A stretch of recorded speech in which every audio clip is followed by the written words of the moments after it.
Fuata hatua hizi ili uweze kutengeneza akaunti yako ya ajira portal. Nenda Google Chrome, search domain ya ajira portal.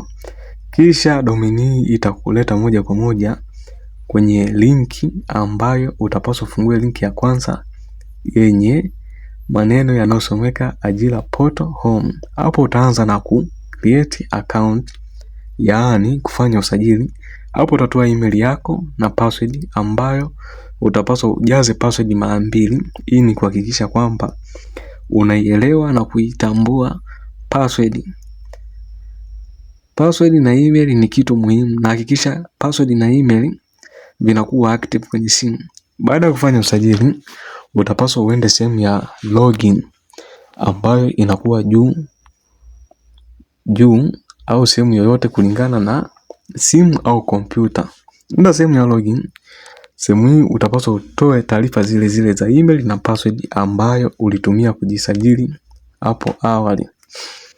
Hapa unaingia kwenye mfumo wa akaunti yako. Utakutana na ujumbe ambao utakwambia uactivate au ruhusu akaunti yako iwe tayari kwa matumizi.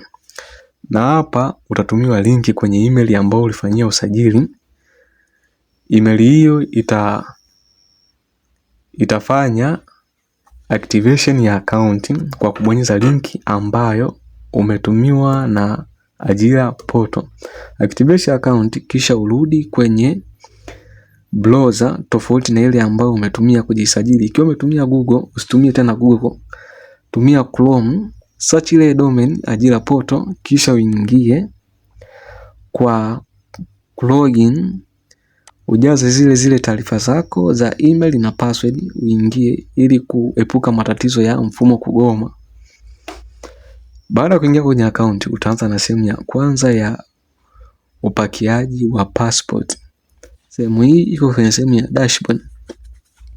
Anza na kupakia passport yako ambao utakuwa umeiandaa na utaisize kulingana na kipimo ambacho umewekewa na mfumo. Utaiupload kwenye akaunti yako na itakuwa tayari success. Sehemu inayofuata ni sehemu ya taarifa binafsi, yaani personal detail. Sehemu hii utatoa taarifa zako za kibinafsi, ikiwa sehemu unayoishi, namba zako za simu na baadhi ya taarifa ndogo ndogo. Taarifa kuu sehemu hii ni namba zako za NIDA. Utapaswa kujaza namba zako za NIDA ambazo utapaswa uthibitishe kwa kutoa taarifa ambazo zinaendana na NIDA yako. Ikiwa utapaswa ujibu maswali ambayo yanahusiana na NIDA yako, yaani ujibu maswali kama taja kata katika makazi yako ya kudumu, au ujaze namba ya simu ambao ulitumia kipindi unatafuta hiyo NIDA. Na haya maswali ni ya security ili kuhakikisha kweli hii namba ya NIDA inajulikana na mtumiaji anaijua. Submit mpaka pale mfumo utakaporuhusu. Ikiwa ni maswali magumu, mfumo utaendelea kutoa hints ambazo zitapunguza ukali au ugumu wa maswali ambao utasababisha wewe kuverify hiyo NIDA yako. Endelea kujibu maswali mpaka pale mfumo utakapo ruhusu au kuverify ni wewe. Baada ya kuverify NIDA yako, unapaswa umalizie taarifa zako za binafsi kwa kujaza nchi uliozaliwa, mkoa, email yako, address pamoja na namba zako za simu. Baada ya kujaza taarifa za kibinafsi, utaenda sehemu ya academic qualification. Sehemu hii utapaswa ujaze taaluma yako ya elimu. Sehemu hii utaanza na upakiaji wa namba yako ya mtihani ya form 4. Utaandika namba yako ya mtihani, kisha utaandika mwaka uliohitimu. Na baada ya kufanya hivyo, utapata detail za taarifa yako, na hivyo utahakikisha kweli majina yaliyokuja na taarifa zilizokuja zinaendana na namba yako ya mtihani. Ikiwa sio, usikubali, huenda umekosea, unapaswa urudie vile vile kuandika namba yako ya form 4 upya. Sehemu ya 4 ni sehemu ya qualification ya elimu ya juu. Hapo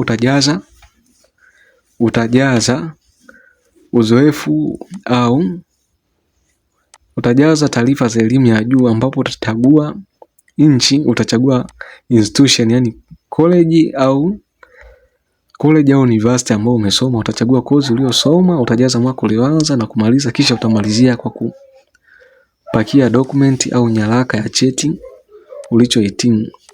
Sehemu inayofuata language proficiency. Hapo utajaza umahiri wa lugha. Sehemu hii ina lugha ya Kiingereza na Kiswahili. Utajaza lugha kulingana na uzoefu wako wa kuongea, kuandika na kuzungumza. Utajaza Kiswahili, pia utaadi lugha ya Kiingereza. Utaandika umahiri wako wa kusoma, wa kuandika na kuzungumza, kisha utasave na kuendelea na sehemu inayofuata. Sehemu inayofuata utajaza referee, wadhamini, yani watu wa karibu. Utapaswa utoe taarifa au details za watu wako wa karibu. Sehemu hii utaweka mareferee 3. Hivyo utaadi mmoja, utasave kwa kutoa taarifa kama majina 3. Utajaza sehemu anaoishi, yani address, namba yake ya simu, kazi anayojishughulisha pamoja na wazifa wake kwenye kazi. Endelea kuadi na kusave mmoja baada ya wengine, na hakikisha unakamilisha referees 3. Fanya hivi baada ya kumaliza referee wa kwanza, save hadi referee mwingine mpaka pale watakapokamilika 3. Baada ya hapo utaenda sehemu ya others attachment. Yani hapo utaweka attachment ya ziada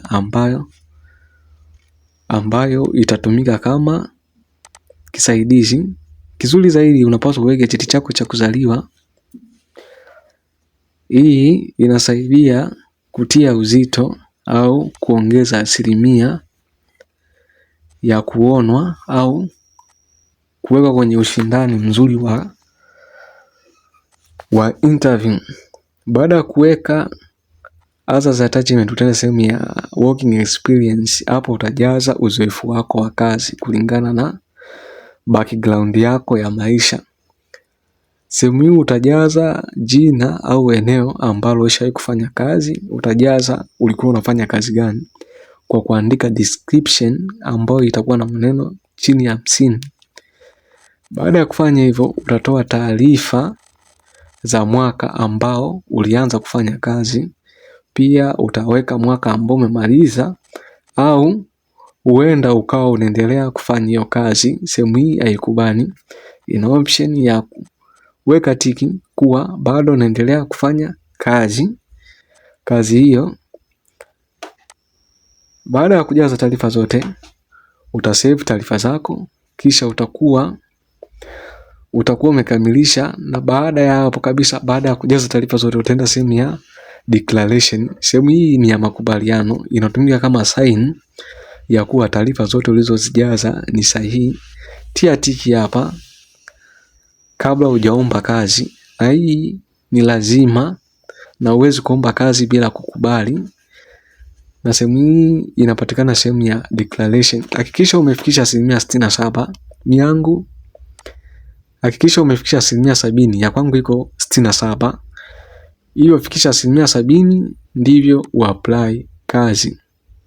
Kwa sababu ya kwangu ni video ya mafunzo, siwezi kukamilisha 70% kwa kuwa sijatoa details zote za elimu.